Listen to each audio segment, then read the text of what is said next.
Hello everyone, let's do a key replacement on a Lenovo keyboard with the spudger. I've bent it a little bit just to go in between the key and the key base, which is white plastic. So when I'm going to be in between these two, I'll lift the spudger up gently so it doesn't break the locks for both items. So that's removed, that's fully intact. That's how I went between these two.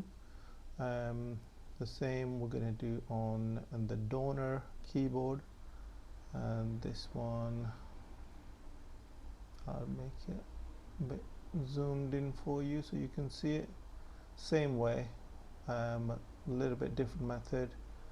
And now we're going to put this key back onto the keyboard again, and this side is the side that needs to go down first. So let's try it. Go down, so engage it with the lock mechanism and just click, and that's all done for you. Now we'll just repeat the process for the whole of the keyboard for these keys. Thank you for watching.